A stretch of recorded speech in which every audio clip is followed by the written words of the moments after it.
வணக்கம் வள்ளல் மீடியா நேயர்களே. சமீபத்தில் நடிகர் அஜித் குமார் வந்து ஹாலிவுட் ரிப்போர்ட்டர் இந்தியா அப்படிங்கிற அந்த சேனலில் வந்து பார்த்திங்கன்னா ஒரு பெரிய இன்டர்வியூ கொடுத்துருந்தாரு. பல விஷயங்கள் பேசியிருந்தார். அது சில மாதிரி வந்து பார்த்திங்கன்னா சில புரிஞ்சுக்கிட்டாங்க. பல பேருக்கு ஒரு சந்தேகம் இருக்குது. பல பேர் வந்து விஜய்க்கு சப்போர்ட் பண்ணியிருக்காருன்னு சொல்கிறாங்க. என்ன மாதிரி சில பேர் வந்து பார்த்திங்கன்னா வந்து இது தேவையில்லாமல் கரெக்டான இந்த நேரத்தில் ஏன் இந்த இன்டர்வியூ வரணும் அப்படின்னு சொல்லிட்டு கேள்வியெல்லாம் எழுப்பியிருந்தோம். இப்படி பல பார்வைகள் இருக்குது. பாரியோட பார்வை என்ன அப்படிங்கிறத கேட்டு தெரிஞ்சுக்கலாம். வணக்கம். வணக்கம். ஸோ நாளுக்கு அப்புறம் ஒரு முழு இன்டர்வியூ இதுக்கு முன்னாடி கொடுத்துருந்தார். ஒரு 2-3 மாதத்துக்கு முன்னாடி அவரோட ரேசிங் டீம் பற்றி கொடுத்துருந்தாரு. இதில் எல்லாமே வந்து பேசியிருந்தார். ஸோ இது குறித்து எல்லாருமே ஒரு பேசு பொருளாக நிறைய விஷயங்களை வந்து பேசியிருந்தாங்க. நீங்கள் இந்த முழு காணொலியை பார்த்துருப்பீங்க. உங்களுக்கு என்ன தோணுச்சு அப்படின்னு சொல்லுங்கள். இந்த ஒரு காணொலியுமே வந்து அவர் ஆரம்பத்தில் ஒரு இதாவது 1 மணி நேரத்துக்கு ஈக்குவலாக ஒரு 55 நிமிஷத்துக்கு ஈக்குவலாக ஒரு காணொலி. அதில் ஒரு 30 நிமிஷம் வந்து கார் ரேசிங்கும் அது பேஸ் பண்ணுற கெரியரு, தன்னுடைய தனிப்பட்ட இண்டிவிஜுவல் வாழ்க்கையை வந்து எப்படி மேனேஜ் பண்ணுறேன் அப்படிங்கிறது எல்லாத்தையும் அவர் பேசுகிறாரு. இதில் இடைப்பட்ட இடங்களில் வந்துட்டு இங்கே நடந்த இந்த ஸ்டாம்பேடு அது சார்ந்த விஷயங்கள் அவருடைய பார்வையில் அது என்ன அப்படிங்கிற மாதிரி ஒரு சிலதை அங்கங்கே தொட்டு சொல்கிறாரு. இதில் எங்கேயுமே விஜய் அவர்களை அவர் குறிப்பிட்டு சொல்லலை. மாறாக அவர் பேரை கூட சொல்லாமல் வந்து இண்டிவிஜுவல் அப்படின்னு போயிடுவார். ஒரு தனிப்பட்ட நபர் அப்படிங்கிற பேரில் சொல்கிறாரு. ஒரு ஆள் அந்த ஒரு தனிப்பட்ட நபரை சொல்கிறதுங்கிற மாதிரி ஒரு பார்வை வந்துருமோங்கிறனால மேபி அவர் வந்து அதை தவிர்த்திருக்கலாம். இப்போ அந்த காணொலி முழுமையாக பார்த்தா அந்த ஆங்கிலத்தில் தான் இருந்தது. அதான் முதல் நேரங்கள் முழுக்க அவங்க அந்த கார் ரேசிங்கில் எப்படி என்ன ஏது அதை பற்றி அவங்க அந்த அந்த அந்த இன்டர்வியூ எடுத்தவங்களும் பேசுகிறாங்க போகிறாங்க. அவங்க ஏதோ பெரிய பத்திரிக்கையாளர் போல். அவங்களோட அந்த சேனல் வந்து ஹாலிவுட் அப்படின்னு சொல்லி ஒரு ஹாலிவுட் ரிப்போர்ட் இந்தியான்னு இருக்குது. அதில் அவங்க கொஞ்சம் நிறைய பேரெல்லாம் எடுத்து போட்டிருக்காங்க. அதில் இப்போ அஜித் அவரையும் எடுக்கிறாங்க. ஸோ அவர் வந்து ரொம்ப அப்போ அவங்களே சொல்கிறாங்க, நீங்கள் ரொம்ப சிம்பிளாக இருக்கீங்க, நீங்கள் வந்து தனியாகவே எல்லாமே ரெடி பண்ணிக்கிட்டீங்க. இப்போ நாங்கள் வரும்போதும் கூட உங்களுக்கு ஹெல்ப் பண்ணுறதுக்கு எடுத்து கொடுக்குறதுக்கு கூட ஆள் இல்லை, நீங்களே தனியாக போனீங்க, ரூமில் போய் சேஞ்ச் பண்ணீங்க வந்தீங்க அப்படிலாம் அவங்க சொல்லிட்டு இருப்பாங்க. ஸோ ஏங்க இல்லைங்க, நான் எதுவுமே சொல்லலை. இல்லை, அது முகம் லைட்டாக மாறிச்சு. எதுவே சொல்லுங்க. நான் அது தெரியல. அவங்க சொல்கிறாங்க. இல்லை, நானும் பார்த்தேன். அவங்க சொல்கிறாங்க நீங்கள் போய் சொல்லுவீங்கன்னு சொல்லுவேனா பாரு, உங்களை பற்றி எனக்கு தெரியாது. அவங்க அந்த இன்டர்வியூவில் சொல்கிறது தாங்க சொல்கிறேன். உண்மையிலேயே அவங்க வந்து மேக்கப் க்ரூலாம் இருந்துச்சா இல்லை கூட யாராவது இருந்தாங்களா இல்லையான்னு நமக்கு தெரியல. ஆனால் அவங்க சொல்கிறாங்க அப்படி யாருமே இல்லை, நீங்கள் தனியாக இருந்தீங்க, ஒரு 10க்கு 10 ரூமில் போயிட்டு நீங்கள் மேக்கப் பண்ணிட்டு வந்துட்டீங்க, அதாவது ட்ரெஸ் எல்லாம் இது பண்ணிட்டு வந்துட்டீங்க அப்படின்னு சொல்கிறாங்க. பட் தட் இஸ் அது எந்த அளவுக்கு சாத்தியம்னு தெரியல. ஏன்னா நார்மலாக ஒரு வீடியோ எடுக்கிறது அப்படின்னு போனீங்கன்னாவே வீடியோ க்ரூ அதுன்னு வரும். ஸோ அஜித்துக்கு அப்படிங்கும்போது அவங்க என்னென்னு புரியல எனக்கு. ஸோ பட் அதெல்லாம் சொல்கிறாங்க. ஸோ இப்போ இந்த இன்டர்வியூ வந்து போகுது. அதில் அப்படியே அவரோட கார் கெரியரை பற்றியே தான் பேசிகிட்டே வராரு. நடுவில் ஒரு இடத்துல அப்படியே டப்புன்னு ட்ராக் மாதிரி, அதாவது ட்ராக் இந்த சென்ஸ் அந்த கூட்டம் கூட்டுறதை பற்றி கொஞ்சம் பேசுகிற மாதிரி இருக்குது. அந்த இது அங்கேருந்து அப்படியே வந்துட்டு நம்ம ஸ்டாம்பேடுக்கே டைரெக்டாக வந்துருச்சு அந்த பேச்சு. இப்போ அவர் என்ன ஆக்சுவலாக சொல்கிறாருன்னு பார்த்தீங்கன்னா, இதில் வந்து விஜய்க்கு பாசிட்டிவ் அண்ட் நெகட்டிவ் ரெண்டுமே உள்ளே இருக்குது. ஒன்று வந்து என்ன சொல்கிறாருன்னா வந்துட்டு, இது வந்து இந்த மாதிரியான ஒரு இழப்புக்கோ இல்லை இந்த மாதிரி ஒரு பிரச்சனைக்கோ வந்து ஒரு இண்டிவிஜுவலை குறை சொல்லக்கூடாது, இல்லை ஒரு இண்டிவிஜுவலை பொறுப்பாக்குறது, அவங்கள வந்து ப்ளேம் பண்ணுறது வந்து சரியாக இருக்காதுங்கிறத அவர் சொல்கிறாரு. இது வந்து விஜய்க்கு ஆதரவான ஒரு ஸ்டேட்மெண்ட், ஒரு இண்டிவிஜுவலை ப்ளேம் பண்ணுறது. ஆனால் அட் த சேம் டைம் அவர் என்ன சொல்கிறாருன்னா, இந்த கூட்டம் கூட்டுறது, அதுக்கப்புறம் வந்துட்டு இந்த ஒரு மாதிரி அப்சசிவான ஒரு பிஹேவியர் அப்படிங்கிறது. அப்சசிவான பிஹேவியர்னால் அது எப்படி சொல்கிறது, ரொம்ப வாண்டடாக அது ஒரு மாதிரி அதையே திரும்ப திரும்ப அப்சசிவான ஒரு விஷயத்தில் ரொம்ப கவனம் செலுத்திட்டு ரொம்ப அதிலேயே யோசிச்சுட்டு இருக்கிறது. ஒரு நார்மல் ஹெல்த்தியான ஒரு கான்சன்ட்ரேஷனை விட அளவுக்கு அதிகமாக அதிலேயே கான்சன்ட்ரேட் பண்ணிட்டு இருக்கிறது அப்நார்மலாக பண்ணுறது தான் அப்சசிவ் அப்படின்னு நம்ம சொல்லுவோம். அதை வந்து சிலர் வந்து பெருமைக்குன்னு சொல்கிறாங்க. அது ஒவ்வொரு மீடியாஸ்லையும் ஒவ்வொரு மாதிரி இன்டர்பிரேட் பண்ணி வச்சுருக்காங்க. பட் பேசிக்காக அப்சசிவ் அப்படின்னா ஒரு இயற்கையாக ஒரு விஷயத்தில் ஆர்வம் காட்டுறதை விட அதில் அதிகப்படியான ஆர்வத்தை கொஞ்சம் அதிகப்படியாக பண்ணுறது, ஒரு பட்டி மேலே போய் பண்ணுறதுங்கிறது தான் அப்சசிவ் அப்படிங்கிற அந்த விஷயம். அப்போ அப்சசிவாக கூட்டம் கூட்டணுங்கிற எண்ணம் அப்படிங்கும்போது அந்த இடத்துல விஜயை விமர்சிக்கிறார். இப்போ விஜயை வந்து டைரெக்டாக ப்ளேம் பண்ணலைனாலும் ஒரு கூட்டம் கூட்டணுங்கிற மென்டாலிட்டியில் இருக்கக்கூடாதுங்கிற ஒரு அட்வைஸ் மாதிரி போகல விஜயை வந்து அங்கே லைட்டாக தட்டிட்டு தான் போகிறாரு. அது நமக்கு பார்க்கும்போதே புரியுது. அடுத்து வந்து உங்கள் வீடியோ நான் பார்க்கல, பட் நான் சொல்கிறேன், இந்த ஒட்டுமொத்த இன்டர்வியூ இந்த டைமில் வந்து வர்றதும், அதில் இதை பற்றி இந்த ஸ்டாம்பேட்ஸை பற்றி பேசுகிறதும் ஒன்று இருக்குது. ரெண்டாவது, இந்த இன்டர்வியூவில் அவரோட தனிப்பட்ட அந்த கார் ரேஸ் பேஸ்டாக தான் அந்த இன்டர்வியூ ஸ்டார்ட் ஆகுது. பட் அது இந்த இடத்துக்கு வர்றதுக்கு முழுக்க காரணமே அஜித் தான். ஏன்னா நீங்கள் பார்த்தீங்கன்னாவே தெரியும், அந்த இன்டர்வியூ பார்த்தீங்கன்னாவே தெரியும், அஜித்தோட ஃப்ளோ மட்டும்தான் இருக்கும். அவங்க வந்து எதுவுமே அவங்க பேசலை. அஜித்தா அப்படியே பேசுகிற மாதிரி இருக்கும், நடுவில் அவங்க வந்து சும்மா லைட்டாக தான் ஒரு தொட்டுக்குவாங்க. வெளிப்படையாக சொல்ல போனால் வீக்கெண்ட் டிபேட்டில் நீங்கள் என்ன பண்ணிட்டு இருந்தீங்களோ அதை தான் எங்கே தேவையோ அது பேசினா அதுதான் அதே தான் வந்து அவங்களும் நீங்களே பேசுங்க அப்படின்னு சொல்லிட்டு அவங்களும் அப்படியே தான் அலோவ் பண்ணாங்க. ஸோ பேசிக்காக இதுதான் நான் பார்த்தது. அப்போ அஜித் இதை தான் சொல்லணும்னு முடிவு பண்ணிட்டு தான் இந்த இன்டர்வியூ ஒத்துக்கிட்டு இருந்திருக்காரு. இதை தான் சொல்லணும், இதை இப்படி சொல்லணும் அப்படிங்கிறத அவர் வர்றாரு. அதில் வெளிப்படையாக கூட்டணுங்கிற எண்ணத்தில் அப்சசிவாக நினைக்கிறது தவறு அப்படிங்கிறத ஒரு ஸ்டேட்மெண்ட் விஜய் செய்கிறது தப்புங்கிறத எடுத்துக்காட்டுறாரு. அடுத்து வந்து மக்களும் பொறுப்பாக இருக்கணுங்கிறத பல இடங்களில் சொல்கிறார். அதில் எனக்கே கொஞ்சம் அதிர்ச்சியாக இருந்த ஒரு விஷயம் என்னென்னு பார்த்தீங்கன்னா, அவருக்கு நடந்த சில விஷயங்களை அவர் அதில் ஷேர் பண்ணார். ஒன்று என்ன சொல்கிறாரு, ஒரு ரசிகர்கள்னு சொல்லிட்டு கை கொடுத்துருக்காரு. அப்படி கை கொடுக்கும்போது எவனோ ஒருத்தன் கையில் பிளேடு போட்டான். அதை வந்து அவர் வண்டியில் வந்ததுக்கப்புறம் தான் தெரிஞ்சிருக்கு கையிலேருந்து ப்ளீட் ஆகிட்டு இருந்திருக்கு. ஸோ யாரோ ஒருத்தன் கை கொடுக்கும்போது பிளேடு போட்டான் அப்படிங்கிற ஒரு விஷயத்த சொல்கிறாரு. அடுத்து இன்னொரு விஷயத்தில் என்ன சொல்கிறாரு, ஒரு ஹோட்டல் நாங்கள் போயிருந்தோம், இது இது இன்னொரு பர்சனல். இன்னொன்று வந்து என்ன சொல்கிறாரு, ஒரு எல்லாருக்கும் தெரிகிற மாதிரி ஒரு விஷயம் நடந்திருக்கு. ஒரு ஹோட்டலுக்கு போயிருக்காரு, அங்கே தங்கியிருக்காரு. அங்கே தங்கும்போது அந்த ஹோட்டலுக்கு வெளியில் வந்து க்ரௌடு, அஜித் அங்கே தங்கியிருக்காருன்னு சொன்னீங்கன்னா க்ரௌடு வந்துருச்சு. இந்த க்ரௌடு போங்கன்னு சொன்னால் போக மாட்டேங்கிறாங்க. ஸோ ஹோட்டல் நிர்வாகம் என்ன சொல்லியிருக்காங்கன்னா, நீங்கள் கொஞ்சம் வந்து தலையை காமிச்சிட்டு ஒரு 2 பேருக்கு கையை கொடுத்துட்டு போயிட்டீங்கன்னா ஆட்டோமேட்டிக்காக நாங்கள் ஏதாவது பேசி அவங்களை அனுப்பிடுறோம் அப்படின்னு சொல்லி அந்த க்ரௌடை வந்து கிளியர் பண்ணுறோம் அப்படின்னு சொல்லியிருக்காங்க போல். சரி அதுக்கு அவங்க சொல்கிறாங்கன்னு சொல்லிட்டு இவர் வந்திருக்காரு. வந்துட்டு ரசிகர்கள்லாம் வந்திருக்காங்க. ரசிகர்களை பார்க்கறதுக்கு வரும்போது அப்பவும் கை கொடுக்குறதுக்கு ஒரு சின்ன பையன் வந்திருக்கான். அவர் சொல்கிறார், மிஞ்சி போனால் ஒரு 18-19 வயசு, இல்லை 17-18 வயசு தான் இருக்கும், சின்ன பையன் தான். அவன் கை கொடுக்குறதுக்கு அப்படியே வந்தான். அப்படி வரும்போது டக்குன்னு இவர் பக்கத்தில் இருந்த பவுன்சர் வந்து அவன் கையை பிடிச்சிட்டானா. கையை பிடிச்சிட்டு இப்படி கையை காமிச்சா கைக்குள்ளே வந்து 2 பிளேடு வச்சுருக்கான். அப்படி பிளேடை வச்சு அடிக்க வந்திருக்கான் அப்படி. அப்போ வந்துன்னு அந்த பவுன்சர் அதை பிடிச்சிட்டாங்க. அவன் வந்து ட்ரக் இதில் இருந்திருக்கான் போல. அவன் கான்ஷியஸில் இல்லை அப்படிங்கிறத அவர் சொல்கிறாரு. இது வந்து தனக்கு நடந்துச்சு அப்படிங்கிறத சொல்கிறார். இதை வந்து ஆக்சுவலாக எதுக்கு சொல்கிறாருன்னு பார்த்தீங்கன்னா, விஜய்க்கு ஆதரவான கருத்தாக இதை சொல்கிறார். ஏன்னா நான் எங்களை பார்க்க வரவங்க எங்களுக்கு நல்லது செய்யணும்னு மட்டும் பார்க்க வரவங்களா இருப்பாங்கன்னு சொல்ல முடியாதுங்கிறது தான் இவர் இந்த விஷயத்தில் சொல்கிறாரு. ஏன்னா என்ன பார்க்கணுன்னு வரான், எனக்கு ஆசையாக கை கொடுக்கணுன்ட்டு வரான், நான் நம்பி கை கொடுக்குறேன், ஆனால் கையை கிழிச்சிட்டான். இன்னொருத்தன் கையை கிழிக்கிறதுக்கு பிளேடை கையில் எடுத்துகிட்டு வரான். இது 2 முறை எனக்கே நடந்திருக்கு அப்படிங்கிறார் அஜித்துக்கு. அப்போ விஜய்க்கும் இந்த மாதிரி ஹேட்டர்ஸும் விஜயை வெறுக்கிறவங்க கூட அவரோட கூட்டத்தில் ரசிகர் மாதிரி கலந்து வருவாங்கங்கிறத மறைமுகமாக வந்து அஜித் வந்து சொல்லியிருக்காரு. இன்னொன்று என்னென்னா, இன்னொரு மறைமுகமான ஒரு ஆதரவையும் விஜய்க்கு கொடுக்குறாரு. என்ன சொல்கிறாருன்னா, இந்த கூட்டணும் அப்படிங்கிற அப்சசிவ் இருக்கக்கூடாதுன்னு ஒரு இடத்துல விஜயை சொல்லியிருந்தாலும், இந்த கூட்டம் வந்து நாங்களாம் விருப்பப்பட்டு கூட்டுறதில்ல, இதனால் எங்களுக்கு ஒரு பாதிப்பு இருக்குது. அதாவது ஒரு செலிபிரிட்டியாக நான் இருக்கேன், அவரும் சொல்கிறார், இப்போ நாங்கள் செலிபிரிட்டியாக இருக்கிறோம் அப்படிங்கும் பொழுது மக்களுக்கு நிறைய பேருக்கு எங்களை தெரியுதுங்கும் பொழுது அது ஒரு ப்ளஸ் பாயிண்ட் தான். என்ன ப்ளஸ் பாயிண்ட்னா, நிறைய பேருக்கு தெரியும், அவங்க நிறைய பேர் நம்மளை விரும்புகிறாங்க, பெரிய அளவு நம்ம மேலே அன்பு வச்சுருக்காங்க, பாசம் வச்சுருக்காங்க. அதில் ஒரு பெரிய விஷயம், அவங்களால தான் பெரிய அளவுக்கு செல்வமும் செழிப்பும் எங்களுக்கு வந்திருக்கு. பொருளாதார ரீதியாக நாங்களாம் ஸ்டாண்டர்டாக மாறி இருக்கோம். அதெல்லாம் எங்களுக்கு பாசிட்டிவ். ஆனாலும் வாழ்க்கையில் மிக முக்கியமான சில விஷயங்களை வந்து ஒரு செலிபிரிட்டியாக இருக்கும்பொழுது இழக்க வேண்டிய கட்டாயம் இருக்குது அப்படிங்கிறதையும் அவர் சொல்கிறாரு. எல்லாருக்கும் அப்படி தானே ப்ரோ, எந்த வாழ்க்கையில் ஒரு பாதையை தேர்ந்தெடுத்தாலும் ஆமாம், அது இப்போ சிக்கல் இருக்க தான் செய்யுது. வேணாம், ஏதாவது எதுக்கு எடுத்தாலும் உங்களே உதாரணமாக சொல்லுங்க பிரதர். ஏற்கனவே இப்போ வந்து ரீல்ஸில் வந்து என்ன பண்ணிட்டு இருக்காங்க உங்களுக்கு தெரியும். சொல்லுங்க. அது என்னன்னா, எனக்கே சங்கடமாக தான் இருக்குது. சொல்லுங்க. இப்போ நீங்கள் நிறைய பேருக்கு முகம் அறிய இருக்கும் பொழுது கண்ணாடியில் யார் வேணாலும் தெரிஞ்சிருக்கலாம். கண்ணாடியில் கழுத்தில் மாட்டிருக்க கண்ணாடியில் யார் வேணாலும் தெரிஞ்சிருக்கலாம், யாரும் கண்டுக்க மாட்டாங்க. ஆனால் மக்களுக்கு தெரியும், முகம் அதிகமாக தெரிய ஆரம்பிச்சதுக்கப்புறம் கண்ணாடியில் யாராவது தெரிஞ்சவங்க கூட அதை ஜூம் பண்ணி பார்த்து கண்டுபிடிக்கிறாங்கல்ல. அப்போ நான் கூட வேற ஏதோ சொல்ல போறாருன்னு நினச்சா பாரு என்னென்ன சொல்றது. அப்போ கொஞ்சம் யோசிச்சு பாருங்க, அஜித் மாதிரியான நபர்கள் எத்தனை இழந்திருப்பாங்க வாழ்க்கையில். அவங்களால ஒரு குடும்பத்தோட கோயிலுக்கு போகிறதுல ஒரு சிக்கல் இருக்கும், ஒய்ஃப் எங்கேயா வெளியில் கூப்பிட்டு போகணுங்கிறதுல ஒரு சிக்கல் இருக்கும். அதில் அவரே இன்னொன்று வருத்தப்பட்டு சொல்கிறார், என்னென்னா என் குழந்தைகளை வந்து ஸ்கூலுக்கு கொண்டு போய் என்னால் விட முடியல. என் பசங்க கேட்குறாங்க, எனக்கு வந்து என்னப்பா அவங்க அப்பா அம்மாலாம் வந்து விட்றாங்க, நீங்கள் ஏன் வந்து எங்களை ஸ்கூலில் வந்து விட மாட்டேங்கிறீங்க அப்படிங்கிறாங்க. ஸோ அதுக்காக இவர் போயிருக்கார் போல். அவர் சொல்கிறாரு, போயிருக்கார் போல், ஒரு 2 முறை 3 முறை போயிருப்பார் போல். இவர் போனதை இவர்கிட்ட ரிக்வஸ்ட் பண்ணி நீங்கள் போயிருங்க தயவு செஞ்சுங்கிற மாதிரி ஸ்கூல் நிர்வாகம் சொல்லியிருக்கும் போல். கொஞ்சம் அவருக்கு அது மாதிரி கொஞ்சம் ஹர்ட் ஆகிருக்கார் போல். இவங்க போயிருக்காரு, கூட்டம் வந்து கண்ட்ரோல் பண்ண முடியாமல் வந்திருக்குது, அவங்க ஸ்கூல் நிர்வாகம் வந்து நீங்கள் கொஞ்சம் தயவு செஞ்சு இனிமேலாம் வராதிங்க அப்படிங்கிற மாதிரி கும்பிட்டாங்க போல். அதை வந்து அவர் அதில் கொஞ்சம் வருத்தமாக பதிவு பண்ணுறாரு. அப்போ குழந்தைங்களோட ஒரு அப்பாவாக தான் செய்ய வேண்டிய சில முக்கியமான விஷயங்களும் கூட செலிப்ரிட்டியாக இருக்கும்பொழுது செய்ய முடியல. ஸோ அதுக்கு மீனிங் என்ன அப்படின்னா, மக்கள் வந்து ரொம்ப அப்சசிவாக இந்த மாதிரி நடிகர்களை பார்க்கறதுக்கு வராங்கங்கிற அந்த ஒரு மக்களுடைய குறைபாட்டையும் அவர் எடுத்து பேசுகிறாரு. இந்த இடத்துல ரசிகர்களுடைய குறைபாடு, மக்களோட குறைபாடு நிறைய இடத்துல பேசுவார்.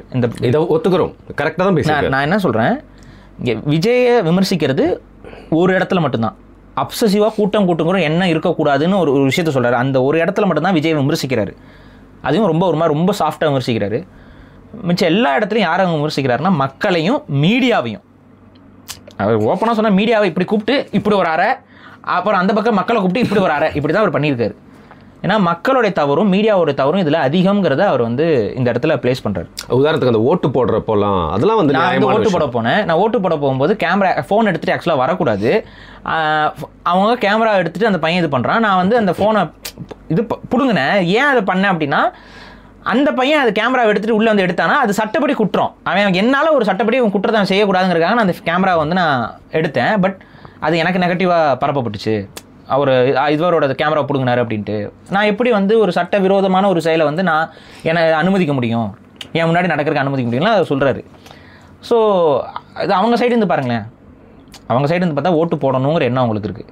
அது இவருக்கு மட்டும் இல்லை. இப்போ நீங்கள் விஜயும் ஓட்டு போட வரும்போது அவர் எந்த சைக்கிளில் வருகிறார், அவர் வரும்பொழுது எப்படி எந்த மாதிரி ஹேர் ஸ்டைலில் வருகிறார், சைக்கிள் என்ன கலரில் இருந்துச்சு, எப்படிலாம் ஒரு பக்கம் என்னடானா ஒரு குரூப் வந்து மைக்கு பார்த்தீங்களா அப்படின்னு ஒரு குரூப்பு, இன்னொரு குரூப் வந்து சைக்கிளை பார்த்தீங்களா அப்படின்னு ஒரு குரூப்பு. இன்னைக்கு பாருங்க சைக்கோ பார்த்தீங்களாங்கிறாங்க. டே, நேற்று வரைக்கும் மைக்கை பார்த்தீங்களா சைக்கிளை பார்த்தீங்களா, நீங்கள் இன்னைக்கு என்னடா சைக்கோ பார்த்தீங்களாங்கிறீங்க. சரி விடுங்க. ஸோ பாவம் மனுஷன் இப்போ அவதிப்படுறாரு. நீங்கள் என்னென்னா இதுதான் இஷ்யூ. அப்போ விஜய் அங்கங்கே விமர்சித்தாலும் அந்த மக்கள் மீது இருக்க குற்றத்தையும் வந்து அவர் எடுத்து காட்டுறாரு. இப்போ நான் எல்லாரும் ஒவ்வொருத்தவங்களுக்கு ஒவ்வொரு வாழ்க்கை இருக்கும். அதே மாதிரி உங்களுக்கு ஒரு வாழ்க்கை இருக்கும். படிங்க, ஒரு பேசிக்ஸை கற்றுக் கொடுக்கணுங்கிறாரு. இதுதான் அவர் ஆக்சுவலாக ஓப்பனாக சொன்னால் இது ஒரு நல்ல இன்டர்வியூ. அஜித் பண்ண இன்டர்வியூவில் இது ஒரு நல்ல இன்டர்வியூ. ஆனால் இது இன்டர்வியூன்னு சொல்கிறத விட அவர் மனசில் என்ன நினைச்சாரோ அதை சொல்கிறதுக்கு ஒரு ஸ்பேஸை உருவாக்கி. இல்லை, கோபிநாத் கூட ஒன்று பண்ணியிருப்பாரு, சந்தானம் கூட பண்ணியிருப்பாரு. அதுலேயும் இப்படி தான் பேசுவார். அவர் ஓப்பனாக பேசுவார், நல்ல விஷயம் தான் சொல்லுவார், தப்பான விஷயம்லாம் சொல்ல மாட்டார். இது நல்ல விஷயமா தான் அவர் சொல்லியிருக்காரு. அதில் வந்து என்ன சொல்லியிருப்பாருன்னா, அவங்க வாழ்க்கையை பார்க்கணும். இது வந்து நம்ம பேசிக்கே சொல்லிக் கொடுக்க வேண்டியதாக இருக்குது. ஏன்னா இங்கே பேசிக்கே இங்கே வந்து கொஞ்சம் இதாக இருக்குது. பேசிக் என்ன, படிக்கணும்னா நல்லா படிக்கணும், வேலைக்கு போனால் நல்ல வேலைக்கு போகணும், நம்ம பொருளாதாரம் சம்பாதிக்கணும், நல்ல விதத்தில் பொருளாதாரத்தை சம்பாதிக்கணும், குடும்பத்தை பார்த்துக்கணும், நல்ல விதத்தில் குடும்பத்தை பார்த்துக்கணும். இந்த பேசிக்கே வந்து இங்கே வந்து நிறைய பேருக்கு தெரியல. ஸோ பேசிக் தெரியாதனால தான் இந்த மாதிரி ஒரு ரிஸ்க் எடுக்கிறாங்க. அப்போ அவரே தன்னையே உதாரணமாக சொல்கிறார். இப்போ நான் வந்து ஒரு பெருங்கூட்டத்தில் என்னுடைய குடும்பத்தை வந்து நான் ரிஸ்க் எடுக்க மாட்டேன் அவர் சொல்கிறாரு. அந்த இடத்துல அவங்களுக்கு ஒரு பிரச்சனை வரும்னு தெரிஞ்சு அந்த இடத்துக்கு நான் அவங்கள கூட்டிகிட்டு போக மாட்டேன். இது எதுக்கு சொல்கிறாருன்னா, ஒரு பெரிய கூட்டம் பிரச்சனை வரும்னு தெரிஞ்சே விஜயை பார்க்கறதுக்கு அவ்வளோ பெரிய குரூப் உள்ளே வந்துச்சு. அதில் நிறைய பேர் குடும்ப உறுப்பினர்கள் இழந்திருக்காங்க இன்றைக்கி. அது நம்ம அது அந்த இழப்புக்கு நம்ம எப்படி ஈடு செஞ்சிட முடியும்? விஜயனால் எப்படி ஈடு செஞ்சிட முடியும்? விஜயனால முடியாது. அவர் இப்போ இன்றைக்கி வந்து முடங்கி போய் கிடக்கிறாரு. எல்லாரும் அவர் ஊரே வந்து விஜயை வந்து ஒரு மாதிரி ரொம்ப கேவலப்படுத்தியே ரூமுக்குள்ளே போய் உட்காந்துட்டாரு பாருங்கிற மாதிரி கேவலப்படுத்துகிறாங்க. பட் இந்த பழி சொல்லுக்கு ஆளாக வேண்டிய ஒரு கட்டாயத்துக்கு தள்ளப்பட்டுறாருல விஜய். இப்போ விஜய் வந்து குழந்தைய கூட்டிகிட்டு வராதுன்னு சொன்னார். இதை வந்து ஆரம்பத்துலேருந்தே தான் சொல்லிட்டு இருந்தார். ஆனால் அதை மீறி யார் அங்கே குழந்தைகளை கூட்டிகிட்டு வந்தது? ஸோ இதை தான் அஜித் சொல்கிறார். இன்றைக்கி என்னோட குடும்பத்திற்கு ஒரு பாதிப்பு வர இடத்துல நான் என்றைக்குமே என் குடும்பத்தை கொண்டு போய் நிப்பாட்ட மாட்டேங்கிறாரு. ஸோ அதை வந்து மக்கள் புரிஞ்சுக்கணும். இதை தான் நம்மளும் சொன்னோம். அன்றைக்கி இந்த நிகழ்வுகள் நடந்ததுக்கு அப்புறமே நம்ம சொன்னது 3 பேர் மேலேயும் தவறு இருக்குதுன்னு சொன்னோம். அதில் விஜய் மேலே இருக்கக்கூடிய தவறு என்னங்கிறத சொன்னோம். குறிப்பிட்ட நேரத்துக்கு வராமல் விட்டதில் தொடங்கி அந்த கூட்டம் அதிகமாக சேர்க்கணுங்கிற அந்த விஷயங்கள்லாம் அவர் மேலே இருக்க தவறுகள். அதுக்கு அடுத்து மக்கள் மீது இருக்கக்கூடிய தவறையும் நம்ம சொல்லியிருந்தோம். ஒரு நடிகனை பார்க்குறதுக்கு இந்த அளவுக்கு போய் கும்மி அடிச்சுக்கிட்டு போய் நிற்கணும்னு அவசியம் இல்லை. அது மக்களுடைய முட்டாள்தனம்னு சொல்லி அரசாங்கத்தின் ஏற்பாடுகள், அரசாங்கமும் இவ்வளோ பெரிய கூட்டம் வருங்கிறத எந்தவித இதுவும் இல்லாமல் ரொம்ப அசால்ட்டாக ஹேண்டில் பண்ணிட்டாங்களோங்கிற ஒரு கேள்வி. இந்த 3 தவறுகள் இங்கே இந்த இவ்வளோ உயிரிழப்புக்கு காரணமாக அமைஞ்சிருக்குன்னு நம்ம முன்னாடியே சொல்லியிருக்கோம். அதுலேருந்து நம்ம மாறலை. இல்லை, இப்பயும் அதான் பேசுகிறோம். நம்ம அதே தான் பேசுகிறோம். அதை நம்ம கொஞ்சம் ரொம்ப நாகரிகமாக ஒரு அரசியல் மாண்போட நம்ம பேசுகிறோம். சும்மா அவனே இவனேலாம் பேசலை. இதுல தான் விஷயம். இப்படி பேசுகிற விஷயம் இல்லை. நேற்று ஆந்திராவில் ஒரு கோயிலில் பாரு இதே மாதிரி ஸ்டாம்பு 10 பேர் இறந்துட்டாங்க. இதுக்குன்னா கடவுள் மேலே கடவுள் தான் காரணம். கடவுள் தான் காரணம். கடவுள் தான் காப்பாற்றிருக்கணும். கடவுள் தானே காப்பாற்றிருக்கணும். பண்ணுங்கப்பா, நீங்கள் ரொம்ப கஷ்டமாக இருந்துச்சு. அது அந்த ஸ்டாம்பை பார்க்கறதுக்கும் ரொம்ப கஷ்டமாக. கடவுள் மேலே யாரும் பழி போட மாட்டாங்க. ஏன்னு சொல்லுங்கள். ஏன்? கடவுள் தான் கட்சி நடத்தலையே. ஓ, அப்படி வரீங்களா? புரியுதா? புரியுதுங்க. இதே இப்போ கடவுள் வந்து இன்னொரு தாவாக்கான்னு ஒரு கட்சியோ இல்லை வந்து காவாக்கா, அதாவது கடவுள் வாழ்வுரிமை கட்சி வேல்முருகன், அவர் தமிழர் வாழ்முறை கட்சி, இது காவாக்கானா கடவுள் வாழ்முறை கட்சி, கடவுள்கள் வாழ்றதுக்கு உரிமை வேணும்னு கடவுள்கள் நடத்துற கட்சி. அந்த மாதிரி ஒரு கட்சி ஆரம்பிக்க சொல்லுங்க நாளைக்கே. கடவுள் தான் தவறு, கடவுள் தான் குற்றவாளி கூண்டில் ஏற்றப்படணும்னு எல்லாருமே பேச ஆரம்பிச்சிருவாங்க, பெரிய மாறிடுவாங்க. ஆமா. ஸோ இதுதான் விஷயம். இது எனக்கு என்னன்னா இதில் ஒரு 40 பேர் இறந்துட்டாங்க. அவங்களோட உயிர்களை யாராலையும் திருப்பி கொடுக்க முடியாது. என்னால் முடியாது, உங்களால் முடியாது, விஜயால முடியாது, என்ன பண்ண முடியாது. நஷ்ட ஈடு கொடுக்கலாம். அந்த நஷ்ட ஈடு ஒரு உயிருக்கு ஈடாக கொடுத்துட முடியுமாங்கிறது முடியாது. இப்போ என்னன்னா இந்த ஒரு பெரிய இழப்பில் மீள முடியாத ஒரு குற்றவாளியாக இல்லை ஒரு மீள முடியாத ஒரு குற்ற உணர்ச்சிக்கு வந்து விஜய் அவர்கள் தள்ளப்பட்டுட்டார். அதை நம்ம யாரும் மறுக்க முடியாது. காரணம் என்னென்னா விஜய் காலில் விழுந்து மன்னிப்பு கேட்டாருங்கிற அந்த ஒரு விஷயம் ஏறத்தாழ அது உண்மையை போல தான் நிறையா வெளியில் வந்த செய்தி அது செய்தி வந்து கிட்டத்தட்ட வந்துட்டு உண்மையாகத்தான் எல்லாருமே சொல்கிறாங்க. உள்ளே போனவங்க ஒரு சில பேர் கொடுத்ததுலையும் அவர் காலில் விழுந்து மன்னிப்பு கேட்டாருங்கிற மாதிரிலாம் சொல்கிறாங்க. அது எல்லார்ட்டையும் உங்களுக்குல அது அந்த அவருடைய அந்த எமோஷனல் டைமிங் எப்படிங்கிறத பொறுத்து அது இதாக இருக்குது போல். அதில் ஒரு குறிப்பிட்ட நபர் அவரை வந்து குடும்பமே இழந்திருக்காருல, மனைவியும் பிள்ளைகளும் இழந்தார். அவர் காலில் அவர் விழுந்து மன்னிப்பு கேட்டதாக சொல்லப்படுகிறது. அது இதை வந்து என்னென்னா தப்பே செய்யாமல் நீ ஏன் மன்னிப்பு கேட்குற அப்படிங்கிற ஒரு குரூப்பு கிளம்புச்சு. அது அப்படி கிடையாது. அவர் டைரெக்டாக அதுக்கு காரணம் இல்லைனாலும் ஏதோ ஒரு புள்ளியில் விஜயும் அந்த விஜய் சப்போஸ் அங்கே வராமல் இருந்தால் அந்த உயிர்கள் இன்றைக்கி உயிரோடு இருந்திருக்கலாம், தெரியாது. ஸோ விஜய் வந்து ரெஸ்பான்சிபிளாக அந்த இடத்துக்குள்ளே இருக்கிறார். ஸோ அவர் ஒரு வழியில் அவர் அது செஞ்சு தான் ஆகணும். அது அவருக்கு எது தன்னுடைய குற்ற உணர்ச்சியை இல்லை தன்னுடைய அந்த மேல் சுமத்தப்பட்ட பழியிலிருந்து அவர் வெளியில் வர முடியாது. கண்டிப்பாக வெளியில் வர முடியாது. அவரை தேர்த்தி கொள்வதற்கோ இல்லை வந்து ஏதாவது ஒரு இது சரி செஞ்சுக்கிறதுக்கோ அவருக்கு என்ன படுதோ அதை பண்ணுறாரு. அதில் மிக குறிப்பு அவர் போய் தான் சந்திச்சிருக்கணும். இதில் யாருக்குமே மாற்று கருத்து இல்லை. அவர் கண்டிப்பாக கரூருக்கு போய் தான் சந்திச்சிருக்கணும். இன்னும் நான் விஷயம் சொல்கிறேன், கரூருக்கு அவர் போய் தான் சந்திச்சிருக்கணுங்கிற இந்த விஷயம் விஜய்க்கு தெரியாமல் இருக்குமா? அதுக்கான முயற்சியெல்லாம் செஞ்சாருங்க. அதாவது நம்மலாம் சொல்கிறோம், இங்கே உட்காந்துட்டு பேசுகிறோம், நிறைய பேர் ஒவ்வொருத்தவங்களும் பேசுகிறாங்க கரூருக்கு வந்தாரான்ட்டு. அப்போ கரூருக்கு தான் போய் சந்திக்கணுங்கிற சிந்தனை கண்டிப்பாக விஜய்க்கு இல்லாமலாம் இருந்திருக்காது. அதையும் நம்ம பார்க்கணும். கண்டிப்பாக போய் சந்திக்கணும் தான் நினச்சிருப்பார். ஆனால் முடியுமா? கரூருக்கு அவர் போனார்னா இப்போ நான் ஒரு எடுத்துக்காட்டு சொல்கிறேன், மீடியாவை தவிர்க்க முடியுமா? மீடியா அவங்களோட உரிமைன்னு வருவாங்க, மீடியாவை லாக் பண்ண மாட்டாங்க. ரெண்டாவது அங்கே போகிறாங்கன்னா காவல்துறை வந்து கண்டிப்பாக பெரிய லெவலில் கண்ட்ரோல் வந்து அவங்க தான் எடுப்பாங்க, காவல்துறை தான் எடுப்பாங்க. காவல்துறை வந்து ஒரு நடுநிலையாக நின்றுமா? சப்போஸ் அங்கே உள்ளே வந்து யாராவது ஒருத்தன் விஜய் மேலே கை வைக்கிற மாதிரியோ இல்லை விஜய் திரும்ப ஒரு கலவர சூழலையோ இல்லை வேறு மாதிரி ஏதாவது ஒரு, ஏன்னா இது அரசியலுங்க. இப்போ நம்ம இங்கே இருக்கிறது வந்து அரசியல் வந்து ரொம்ப டாக்ஸிக்கான ஒரு கேம். விஜய்க்கு மட்டும் கிடையாது, எல்லாருக்குமே அதுதான். நாளை நம்மலாம் இயக்கம் நடத்திக்கிட்டு இருக்கோம். பை த பை லிங்க் இருக்கு, நான் கொஞ்ச நாள் சொல்ல மறந்துட்டேன். லிங்க் இருக்கு, எல்லா வீடியோலும் வந்துட்டு தான் இருக்கு. நம்ம வந்து அதை எடுத்து சொல்றதுக்கு, ஏன்னா கொஞ்ச நாளாவே உங்களுடைய அறிவுரையின் பேரில் சினிமா விமர்சனமாக செஞ்சுட்டு இருக்கோம்னு குற்றம் குறை சொல்றாங்க. அது பார்த்துக்கோங்க, சினிமா விமர்சனம் அல்லது நம்ம பேசின இப்போ கடைசியாக பேசினது என்ன படம் பைசன், அதில் எங்கள் சினிமா பற்றிய பேசியிருக்கோம். அதில் வந்து மாரி செல்வராஜுக்கிட்ட கேள்விகளை கேட்டிருக்கோம். அப்போ அது நம்ம பேசுகிறது எதுவுமே சினிமா விமர்சனங்களாகவே இருக்காது. அதை தயவு செஞ்சு சினிமா விமர்சனம் நினச்சி பார்க்காதீங்க. நல்லது சில விஷயம் சொல்லியிருந்தால் அந்த படத்தில் நல்லது இதுன்னு சொல்லுவோம். தமிழர் விரோத சிந்தனைகள் படத்தில் இருந்துச்சுன்னா நம்ம விமர்சிப்போம். இது விமர்சனம் வந்து சினிமாக்கான விமர்சனம் கிடையாது. சினிமா படத்தை பார்த்துட்டு விமர்சிக்கல, மாறாக நம்ம என்ன சொல்கிறோம், அதன் மூலமாக மக்களுக்கு என்ன தெரிய வரணுங்கிறத தான் நம்ம வந்து பிரித்து பேசுகிறோம். ஸோ அதை புரிஞ்சுக்கோங்க, அது சினிமா விமர்சனம்னு பார்க்காதீங்க. இங்கே என்ன அப்படின்னு பார்த்தீங்கன்னா, இந்த காவல்துறை சார்ந்த விஷயங்களில் வந்துட்டு அவங்க நடுநிலைத்தன்மையோடு நடந்துக்குவாங்களாங்கிற உத்தரவாதத்தை யாராலையும் கொடுக்க முடியாது. ஒரு 4 பேர் உள்ளே இறக்கி விட்டு விஜய் வந்து நல்லா லெஃப்ட் ரைட் வாங்குங்க அப்படின்னாங்கன்னா என்ன ஆகிருக்கும்? அது விஜயோட பொலிட்டிக்கல் கெரியரையே முடிச்சு வைக்கிற ஒரு நிகழ்வாக இருக்கலாம்ல. ஸோ அவர் அதில் ரொம்ப ஒரு சூதானமாக தான் அவர் முடிவெடுக்கணும். இது அவருடைய முடிவு தாங்க. நம்ம எல்லாம் என்ன சொல்லலாம்னா வந்து அங்கே போய் பார்த்துருக்கலாம். இப்போவும் சொல்கிறேன், துக்கம் நடந்த வீட்டுக்காரங்களை அவங்க நம்ம போய் பார்த்து துக்கம் விசாரிக்கிறது தான் முறை, அதுதான் பண்பாடு. இது பண்பு கிடையாது. இதை நான் தெளிவாக சொல்கிறேன். விட்டுருக்கலாம் ப்ரோ, அவர் என்னது போய் பார்க்காமலே கொஞ்ச நாள் விட்டுட்டு அப்புறம் போய் பார்த்து, அது ரொம்ப பார்க்காமே விட்டுட்டு இருந்தாலும் அதுவும் நெகட்டிவ் ஆகுது, பார்த்து ஆகணும். இப்போ யாராவது அது வந்து கடந்து போனாங்களா கொஞ்சம் யோசிங்க. நமக்கே வந்து எவ்வளோ இரிட்டேட்டாக இருந்துச்சு.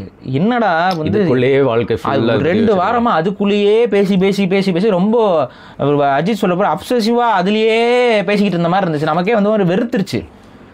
அந்த நேரத்தில் நிறைய அரசியல் நிகழ்வுகள் நடந்துட்டு இருந்துச்சு. ஆனால் எதையுமே பேச முடியாத ஒரு உளவியலுக்கு கொண்டு போய் மக்களும் இதை பற்றி ஏன் பேசல தொடர்ந்து அதோட அப்டேட்ஸே கேட்டுட்டே இருக்காங்க. இதுக்கு அடுத்து ஒரு நிகழ்வு நடக்கும்போது அதை தான் கேட்குறாங்க. இப்போவுமே பாருங்க, விஜய் வந்து போய் சந்திச்சது ஏன் பேசலன்னு.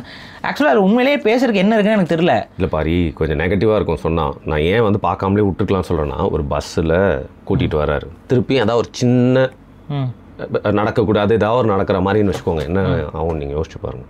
என்ன ஏங்க அவ்வளோ அந்த குடும்பங்கள் எல்லாத்துலேயும் வந்து ஒரு பஸ்ஸில் அங்கே ஊர்லேருந்து சென்னைக்கு கூட்டிகிட்டு வராருங்க. சரியா, நீங்கள் சொல்கிறீங்க எது வேணால் நடக்கலாம், எது வேணால் நடக்கும் அப்படின்னு சொல்லிட்டு. இன்னும் நான் சொல்கிறேன், பஸ்ஸில் கூட்டிகிட்டு வரதுக்கே ஏதாவது நடந்துச்சுன்னா என்னன்னு கேட்குறேன். இப்போ அவர் அவங்க வீட்டுக்குலாம் போனாருன்னா இது எப்படி சாத்தியப்பட்டிருக்குன்னு நினைக்கிறீங்க? இல்லை நீங்கள் சொல்கிறது கரெக்டு தாங்க. ஒரு வீட்டுக்கு போகிறாரு, கரூரே கூட்டிடும். கரெக்டாக கரூரே கூட்டிடும். என்ன நடக்குதுன்னு பார்க்குறது. ஓவர் அட்டென்ஷன் இருக்கும். மீடியாவை தவிர்க்க முடியாது, போலீஸை தவிர்க்க முடியாது. இப்போ அங்கே வந்து விஜய் அழுதாருன்னு வைங்க, என்ன ஆகும்? அவர் அழுதாரா இல்லைன்னா நமக்கு தெரியல, நம்ம பார்க்கல. நம்ம நியூஸில் எதுவும் கேட்கும்போது அவர் கண்ணீர் விட்டு சிந்தினார்னு அவரை போய் சந்திச்சவங்களாம் வந்து அது சிலர் சொல்லியிருக்கிறாங்க. அதை வச்சு மட்டும் தான் நம்ம சொல்ல முடியும். நமக்கு அங்கே உள்ளேருந்து யாரும் பார்க்கல. அப்போ அவர் அழுததாக சொல்கிறாங்க, அவர் வந்து ஒருத்தர் காலில் விழுந்ததாக சொல்கிறாங்க. இதெல்லாம் வந்து அவர் பப்ளிக்கில் வச்சு பண்ணிட்டு இருந்தாருன்னா என்ன ஆயிருக்கும்? அவரோட கெரியர் க்ளோஸ் ஆயிருங்க, பொலிட்டிக்கல் கெரியர் க்ளோஸ் ஆயிரும். யாருமே தன்னுடைய பொலிட்டிக்கல் கெரியர் க்ளோஸ் பண்ணுறதுக்கு தாங்களே சவப்பொட்டி ஆணிலாம் எடுத்துகிட்டு வர மாட்டாங்க. ஸோ விஜய் வந்து இங்கே வந்து பார்த்து பேசணுங்கிறதே அது இந்த மாதிரியான சுச்சுவேஷனில் அது சவப்பொட்டியை தூக்கிட்டு வர கணக்கு தான். பட் மெயின் கல்பிரிட்டை பற்றி பேசவே மாட்டீங்க. இடம் கொடுத்தாலும் ஒரு மொக்கையான இடம், சின்ன இடம், செவரு ரொம்ப சின்னதாக இருக்க இடம் கொடுக்குற மாதிரி அது அப்படி தான் பண்ணுவாங்க. திமுக செய்கிறது அரசியலுங்கிறது நீங்கள் எத்தனை முறை நம்ம சொன்னால் புரியும் மக்களுக்கு? விஜய் கிட்ட சில மிஸ்டேக்ஸ் இருக்குது, அதில் எனக்கு மாற்றுக்கிறதே கிடையாது. ஆனால் திமுக உத்தமர்கள்னு நம்ம எப்படி பேசுகிற வாயை கழட்டி வாடகைக்கு விட்டுட்டு எப்படி பேச முடியும்னு தெரியல எனக்கு. அது எனக்கு எப்படி புரியல எனக்கு. நம்மளே பார்க்குற தமிழ் தேசியம் பேசிக்கிட்டு ஒரு நல்ல ஊடகவியலாளர்லாம் இன்றைக்கி அப்படியே வந்து திமுக ஆதரவாக நின்று பேசுகிறாங்க. எனக்கு புரியல என்ன. பேசிக்காக என்னென்னா, திமுக வந்து அடிமட்டம் வரைக்கும் போய் என்ன வேணாலும் பண்ணும். அவங்கள பொறுத்த வரைக்கும் அவங்களுடைய நம்பகத்தன்மையின் அடிப்படையில் விஜய் வந்து தன்னுடைய பொலிட்டிக்கல் மட்டும் கிடையாது, லைஃபே ரிஸ்க்கு. அங்கே போய்ட்டு ஏதாவது அடிச்சு இது பண்ணிட்டாங்கன்னா என்ன பண்ணுவீங்க? ஒரு சின்ன கலவரம் மாதிரி பண்ணிட்டாங்கன்னா என்ன பண்ணுவீங்க? எவனா ஒருத்தன் அறுவாலை தூக்கிட்டு வந்துட்டானா என்ன பண்ணுவீங்க? என்ன பண்ண முடியும்? இல்லை பொதுமக்கள் இன்னும் 2 பேருக்கு ஏதாவது ஆயிடுச்சுன்னா என்ன பண்ணுவோம்? அங்கே ஏதாவது வந்து அங்கே திரும்ப விஜய் வரவே கூடாது அப்படின்னு சொல்லிட்டாங்கன்னா விஜய் வீட்டை விட்டே வெளில வரும். அவரே ஆல்ரெடி வராமல் இருக்கார் பாவம். இப்போ என்ன ஆகும்? ஸோ எனக்கு தெரிஞ்சு விஜய்க்கு வந்து ஆப்ஷன்ஸே இல்லைங்க.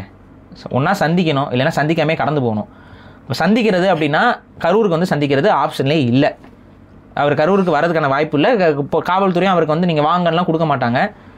அவங்க பர்மிஷன் லெட்டர் கொடுத்தாங்கன்னா பர்மிஷன் லெட்டரில் இதெல்லாம் இருக்குது பார்த்தீங்களா, மக்கள் மீது அவருக்கு நம்பிக்கை இல்லைன்னு கிளப்புறாங்க. கொடுத்தாங்களா இல்லையா பர்மிஷன் லெட்டர்? கரூரில் வந்து பார்க்குறதுக்கு அவங்க சைட்லேருந்து கொடுத்தாங்க. அப்போ என்ன சொன்னாங்கன்னா, காவல்துறை வந்து பாதுகாப்பு கொடுக்கணும், ரசிகர்கள் யாரும் உள்ளே வரக்கூடாது, இதெல்லாம் கேட்டாங்களா இல்லையா? அதுக்கு என்ன சொன்னாங்க? அது லீக் ஆச்சா இல்லையா? ஆமாம், லீக் ஆகி வந்து என்னது மக்கள் தனக்காக பார்க்க வராங்க அது இதுன்னு சொன்னீங்க. இப்போ அவங்க மக்களை லத்தி சார்ஜ் பண்ணுங்கன்னு சொல்லி வச்சுருக்காங்க. அவங்க என்ன சொல்லியிருக்காங்கன்னா, யாராவது முறைகேடாக உள்ளே வந்தாங்கன்னா லத்தி சார்ஜ் பண்ண வழியில் பண்ணி தான் ஆகணும். அதை இவங்கெல்லாம் சொல்லும்பொழுது அதை நீங்கள் எப்படி சொல்லலாம் அப்படின்ட்டாங்க. வேறு சொல்லாம விட்டோம்னா நீங்கள் அதெல்லாம் சொன்னீங்களான்னு கேட்பாங்க. உங்கள் ரசிகர்கள் உங்களை பார்க்க வராங்க, நாங்கள் எப்படி தடுக்க முடியும் அப்படிம்பாங்க. ஸோ இங்கே நடக்கிறது பாலிடிக்ஸ். இந்த பாலிடிக்ஸில் விஜய் வந்து காலை எடுத்து வச்சுட்டாரு, சகதிக்குள்ளே காலை எடுத்து வச்சாச்சு, இன்னும் உருண்டு தான் ஆகணும், ஊருளுங்க அவ்வளோதான். இப்போ அதில் வந்து என்னென்னா, ஒரு 40 அப்பாவி தமிழர்களோட உயிர் போயிடுச்சு.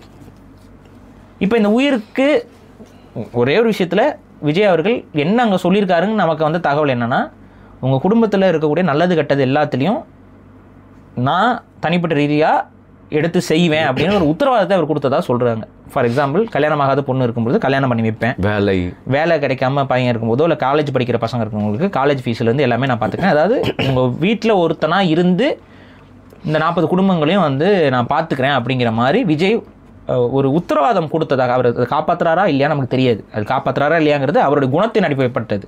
காப்பாற்றணுங்கிற ஒரு வேண்டுகோளை நான் காப்பாற்றணும் அப்படின்னு நான் சொல்கிறேன். ஏன்னா அவரால் முடியும், நினச்சா பண்ண முடியும். பொருளாதார ரீதியாக அவருக்கான அந்த உதவிகள் செய்ய முடியும். அவருக்கு இருக்க இன்ஃப்ளூயன்ஸுக்கு நீங்கள் வந்து அவர் செலவு பண்ணி பண்ணணும்னு இல்லை. விஜய் ஒரு காலேஜுக்கு ஃபோன் பண்ணி இவருக்கு வந்து சீட்டு இலவசமாக கொடுங்கன்னா கொடுக்க மாட்டேன்னு சொல்ல போகிறாங்களா? புரியுது நான் சொல்கிறது? அந்த மாதிரி கூட அவர் ஏதாவது செஞ்சுட்டு போகலாம். ஆனால் சிம்பிளாக சொல்கிறேன், அதை அவர் உத்தரவாதம் கொடுத்ததாக போயிட்டு வந்தவங்க சொல்லியிருக்காங்க. இப்போ போயிட்டு வந்தவங்கள பெரும்பான்மையானவர்கள் என்ன சொல்கிறாங்க? பெரும்பான்மையான எல்லாருமே என்ன சொல்கிறாங்க? எனக்கு தெரிஞ்சு ஏதோ 2 குடும்பம் போகல அப்படின்னாங்கல்ல. ஆமாம், 37 குடும்பம் போச்சுன்னு நினைக்கிறேன். அதான் 2 குடும்பம் மட்டும் போகலை. சரி, ஓகே. அந்த 37 பேரும் என்ன சொல்லியிருக்காங்க? அவர் பரிதாபப்பட்டு தான் பேசினாங்க.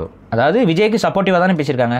ஸோ விஜய் வந்து அவங்ககிட்ட என்ன பேசியிருப்பாரு, அந்த அளவுக்கு ஒரு உத்தரவாதம் கொடுக்குற அளவுக்கு அவர் பேசியிருக்காரு. இது அவங்க அந்த குடும்பங்களுக்கும் விஜய்க்கும், இழப்பு சந்தித்த குடும்பங்களுக்கும் விஜய்க்கும் இருக்கக்கூடிய தனிப்பட்ட ஒரு இது. இவரால் ஒரு விபத்து ஏற்பட்டிருக்கு. அந்த விபத்தின் அடிப்படை, அது விபத்து தான், நானும் அப்படி தான் பார்க்குறேன் ஆரம்பத்துலேருந்து. அந்த விபத்தின் அடிப்படையில் ஒரு அவரால் செய்ய முடிஞ்சதை அவர் செய்கிறேன்னு சொல்லியிருக்காரு. அதை அவங்க அக்செப்ட் பண்ணியிருக்காங்க. ஸோ இதோட இந்த சாப்டர் வந்து க்ளோஸ் ஆகணும். ஆகுதா அரசியலில்? அதுக்கப்புறம் என்ன சொல்கிறீங்க? அந்த 40 குடும்பத்தையும் கேவலமாக பேசுகிறாங்களா இல்லையா? காசு வாங்கியதுக்கு முன், காசு வாங்கியதுக்கு பின்னு மீம்ஸ் போடுறீங்க. இது என்ன மாதிரியான பேச்சு? இழப்பில் இருக்கிறாங்க, நஷ்டஈடு கொடுக்குறேங்கிறீங்க. நஷ்டஈடு வாங்கிட்டு அவங்க சில விஷயங்கள் சொல்கிறாங்க. சில இதில் வந்து ஒரு சில இம்மெச்சூரிட்டி இருக்குது அவங்களுக்கு. அவங்க ஒன்றும் உங்களை மாதிரி அரசியல் பேசுகிறதுல வகுப்பு எடுத்துக்கிட்டு வந்தவங்களோ இல்லை பல அரசியல் கருத்துக்களை உள்வாங்கி கொண்டு பலந்துன்னு கொட்டப்பட்டவங்க கிடையாது. சாமானியர்கள். கரெக்டாக அவங்களுக்கு என்னங்க அரசியல் தெரியும்? விஜய் நல்லா அன்பாக பேசினார்னா அன்பாக பேசுகிறாருங்க, நான் பண்பாக நடந்துக்கிட்டாருங்க, அவர் வந்து மகன் போல் இருந்தாருங்கன்னு தான் சொல்ல தோணும். அது அப்பாவி மக்கள் அவங்க மேலே நம்ம கோபம் படுறதோ இல்லை அவங்க விலை போயிட்டாங்க இது பண்ணிட்டாங்கன்னு பேசுகிறதோ ரொம்ப தப்பு. சரி, அவங்க விலை போகிறதுக்காக நான் மக்கள் தானுங்கிறீங்களா? அப்போ காசு கொடுக்குறோம் தானே ஜெயிப்பான் சொல்லுங்கள் நீங்கள். அப்புறம் அங்கே போய் எதுக்கு கட்சி நடத்திக்கிட்டு எதுக்கு அரசியல் பேசிக்கிட்டு? அவங்க மேலே நமக்கு நம்பிக்கை இல்லை. அதான் காசுக்கு தானே விலை போகிறாங்க எல்லாம். இப்படி பேசலாமா? ரொம்ப தப்பு. அந்த மக்கள், பாதிக்கப்பட்ட மக்களும் குடும்பத்தில் அந்த மக்களையும் வந்து காசுக்காக பேசுகிறாங்கன்ட்டு கன்வின்சிங்காக அவர் பேசியிருக்காரு. அவர் ரெண்டாவது அங்கே யாருக்கும் வந்து அவர் மேலே தனிப்பட்ட ரீதியான கோபங்கள் இருந்திருக்கும். எப்போனா நம்மளை சந்திக்க வராமல் இருக்காரேங்கிற ஒரு இதில் இருந்திருக்கும். இப்போ அவர் நேரில் அவர் சந்தித்து அவர் பர்சனலாக எடுத்து பேசுகிறது மூலமாக அதை வந்து அவர் ஓரளவுக்கு சரி செஞ்சுருக்கிறாருங்கிற மாதிரி தான் நம்ம பார்க்க முடியுது. இது ஒரு தனிப்பட்ட சந்திப்பாக பார்க்குறோம். இதோட முடிஞ்சு அந்த 40 உயிர்களுக்கு நீதி இன்னும் அது இந்த விசாரணைலாம் இருக்குது. இந்த சிபிஐ விசாரணை அதெல்லாம் இருக்குது. அதில் உண்மையாகவே இந்த பிரச்சனைகள் எவ்வாறு வந்தது, என்ன ஏதுங்கிறதெல்லாம் முடிவு செஞ்சு ஒரு நல்ல தீர்ப்பு என்பது வரணும். அது விசாரணையின் முடிவில் தான் வரும். சிபிஐயிடம் போன விசாரணை என்பது சில ஆண்டுகள் கழித்து வரலாம், வராமலும் போகலாம். அது நம்ம கையில் இல்லை. அது மேலே ஒருத்தருக்கானே அவன் பார்த்துக்குவாங்கிற மாதிரி அது அப்படி தான் இருக்குது. ஸோ இதுதான் இந்த விஷயத்தில் இருக்கக்கூடிய அரசியல். ஸோ இப்போ அஜித்தோட இந்த விஷயத்தை எடுத்து பார்க்கும்பொழுது கிட்டத்தட்ட நம்மலாம் ஆரம்பத்தில் என்ன கருத்தை சொன்னோமோ அதே கருத்தை தான் அஜித் ரொம்ப மெச்சூராக அவருடைய அந்த இன்டர்வியூவில் சொல்லியிருக்காரு. இதில் என்ன ஒரு பிரச்சனை அப்படின்னு பார்த்தீங்கன்னா, இந்த இன்டர்வியூவோட டைமிங் இந்த டைமிங் வந்து இது இப்போ அஜித் இதை பற்றி பேசணும்னு அவசியமா யாராவது கேட்டாங்களா? இது எல்லாம் அஜித் ரெகுலராக இன்டர்வியூ கொடுக்கக்கூடிய ஒரு நபரா?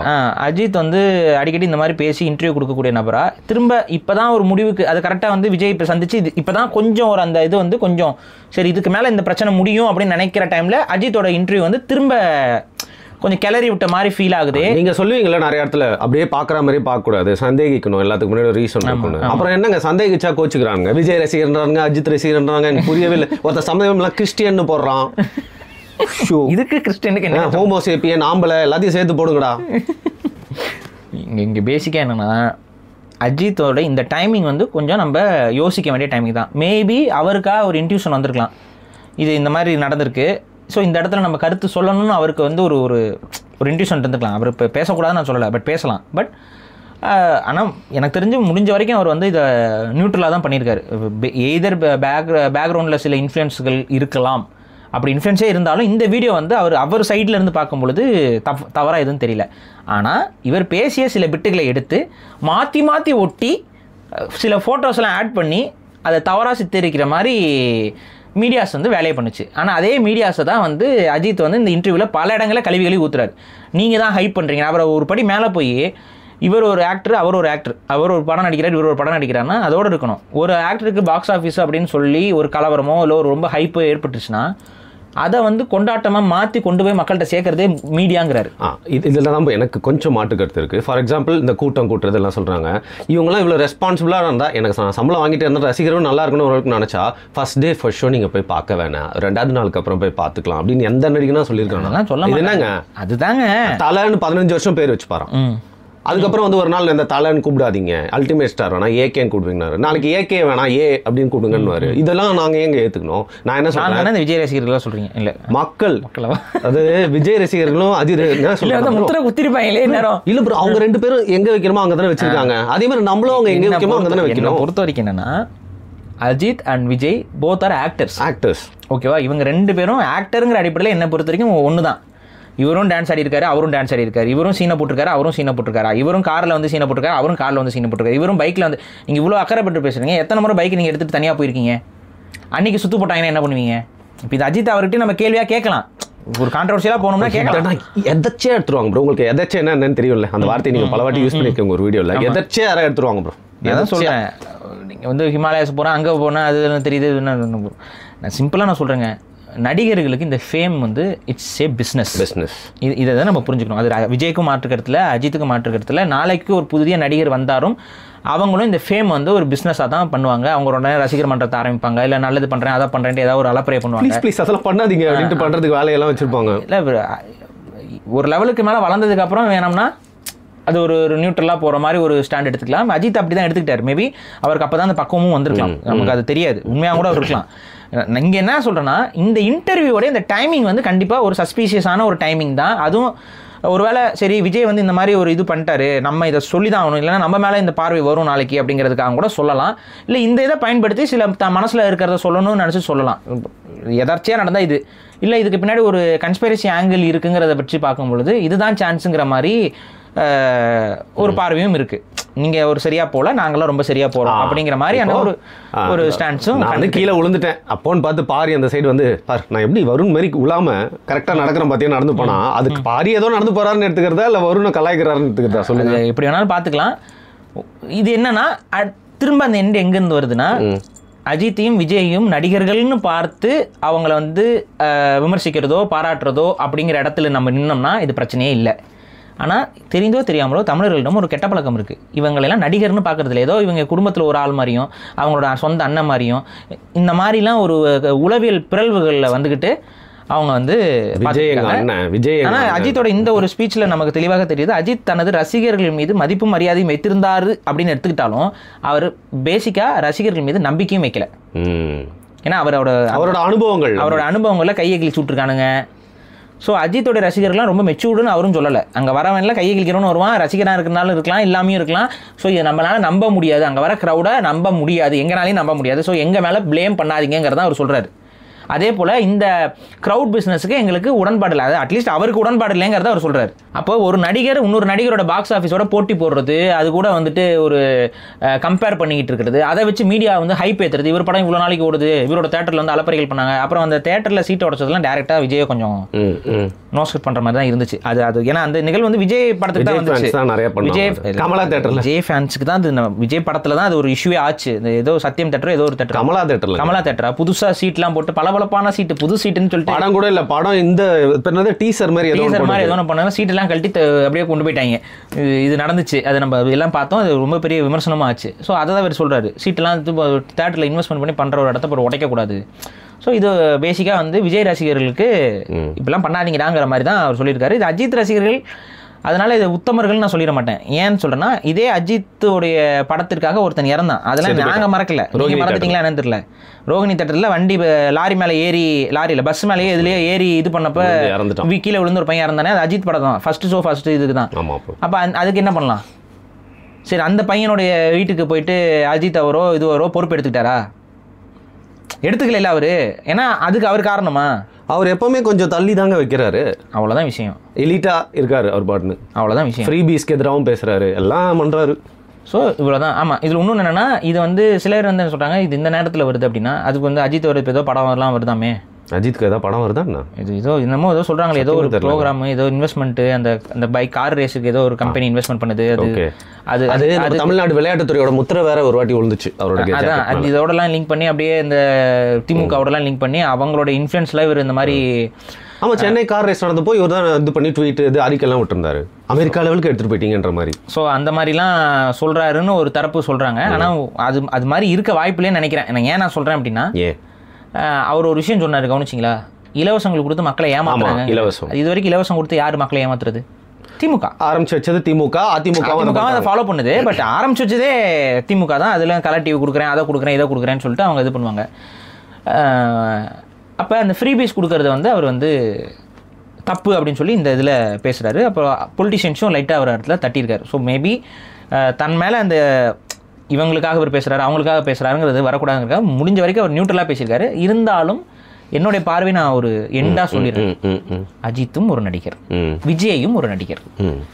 விஜயை நம்ம எந்த இடத்துல வைக்கிறோமோ அதே இடத்துல தான், கொஞ்சமும் மேலே இல்லை கொஞ்சமும் கீழே இல்லை, அஜித்தையும் நம்ம அதே இடத்துல தான் வைக்கணும். அப்போ அஜித் கடவுள் இல்லையா? அஜித்தே கடவுள் எல்லாம் சொல்லக்கூடாது. Right right. அப்படி சொன்னா அவர் கோச்சுக்குவார். அஜித்தே மனிதரே, கடவுள் கூட கோச்சிக்க மாட்டார், அஜித் தான் கோச்சுவார்.